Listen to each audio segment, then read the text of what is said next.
What's up, Voro riders? I'm Levin, and today we have the Roadrunner Pro. In today's topic, we're going to be going over the TFT display and its main functions. I know you guys have a lot of questions on how to set things up a certain way. We're going to go over that in a few moments. All right, let's start with turning on your TFT display. You'll be able to do that by using the power button on the switch. You'll see a nice VoroMotors logo.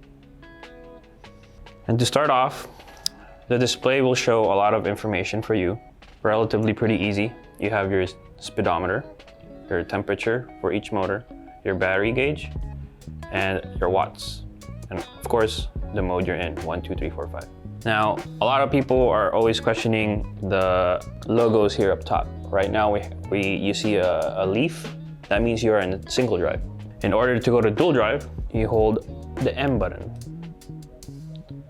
The UI will change and you have a rocket ship on the top now. And also both temperatures will show up in dual drive. So keep in mind your top temperature or top gauge is your rear motor and your bottom gauge is your front motor. This is important, so in case you do see an error code, you'll be able to tell which motor is not functioning well. Next one is advanced settings. Well, let's go to the menu first. You can do that by double tapping the M button, and you'll get to this page. For your brightness, it's pretty self-explanatory how bright you want the TFT display. In order to move to the next setting, you're gonna be using the plus or minus button. So clock, again, self-explanatory.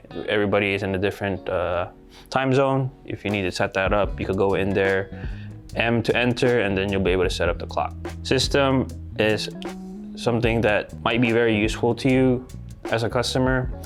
This is where you change your miles per hour or kilometers per hour in your preference. So unit system, right now it's an imperial, which is miles per hour. In order to change that, press the M button. You'll get to the imperial side and you can go to metric imperial.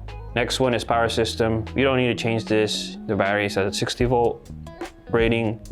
Nothing needs to be changed. Temp protection is if it gets to 100 degrees Celsius, the system will shut off and you won't be able to operate until it gets to its lower temperature for you to function again. Don't touch it, it's fine the way it is. Zero start, this is your pedal assist. So you would need to be moving before the throttle engages. It's not really applicable on a seated scooter. Kicking off on a seated scooter just seems weird. Of course, the power indicate, you could either do voltage or percentage and it will change the top right display on your home settings. And we could go to the next setting, which is auto off. This is just your time limit or idle limit.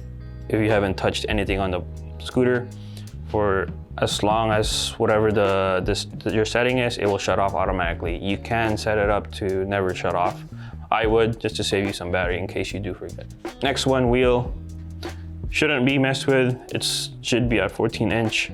It will, if you change this, it will mess the reading of your display for your speedometer. And now we get to the advanced setting, the main question of the day. What is my password? No, it's not 0000. It's not 6969 yet. It is 2112. And you get to your advanced setting. This is where all the power ratings that you could tweak, your mode selection, how much power in each mode. Speed limit, obviously 100%. That will give you the maximum speed that the scooter can output. I would just leave that at 100%. Cruise control, we have auto, which is your typical cruise control. After 5-6 seconds of holding a steady speed, it will automatically go for you without touching the throttle. ABS is your motor brake. Rather than using a lot of your brake pads, you'll be stopping using the power of the motors. Speed magnets, don't need to touch that. Leave it at 30. And then the very famous assist parameter. This is where you can adjust each mode from mode 1 to 5. With mode 1 limited at 20% of this output. And then your F start level and your R start level are your torque how much torque you want from 0. It ranges from 1 to 5, 1 being the slowest and 5 being the fastest. And current is your amps. This should be around 15 to 45 amps, nothing more.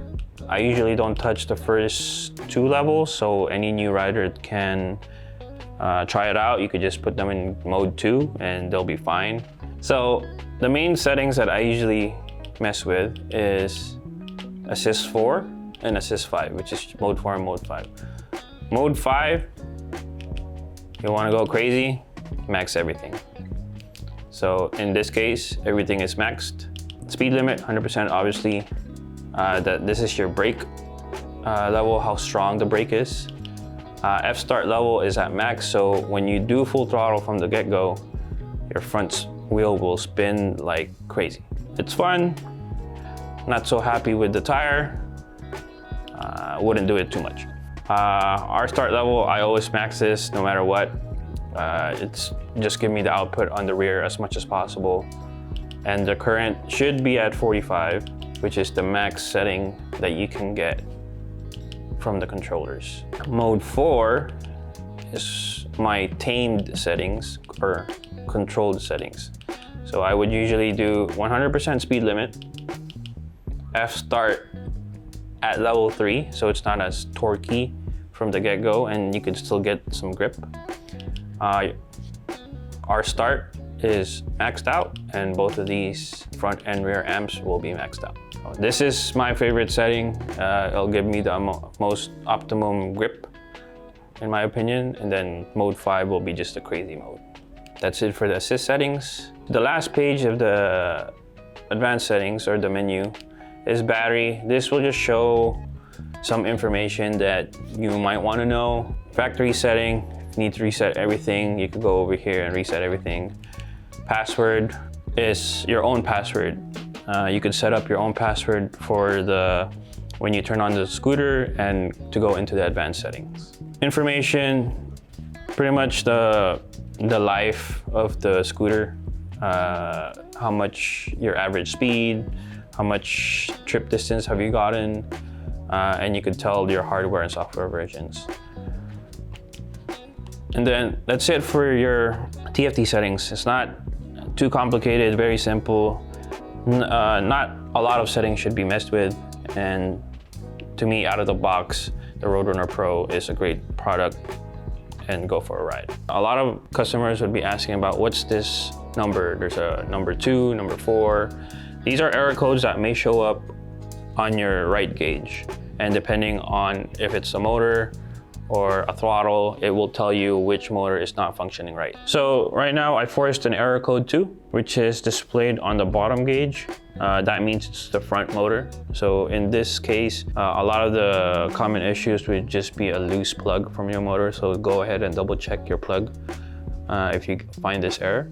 So here, obviously I unplugged it so we know it's the motor, but in many cases it's semi-plugged in. And all you gotta do is push that back on. Screw in the plug and play screw. Real tight. Turn it on and then go to dual drive and your error code 2 disappeared. The next one is an error code 4, which is your throttle, like so. When you see this, something's wrong with your throttle. The first thing you might want to check is this cable is not pinched or tied up to anything. And then the next step would be going underneath, be around here, make sure nothing is getting caught on the cable. And then also make sure you check this connection. This is your throttle connection. Make sure it's not loose or anything that's cut. When you check all the cables down here, everything is nice and tight. Go ahead and look back up into your display and the error code 4 should have disappeared. So that's it for today, guys. I showed you guys the basic functions of the TFT display. I showed you 2 common errors out of the box of error codes. Enjoy. I hope this video helps you. Go out and ride. If you don't have one, go buy one, like, subscribe, and visit us at VoroMotors.com. If you're in Australia, au.VoroMotors.com.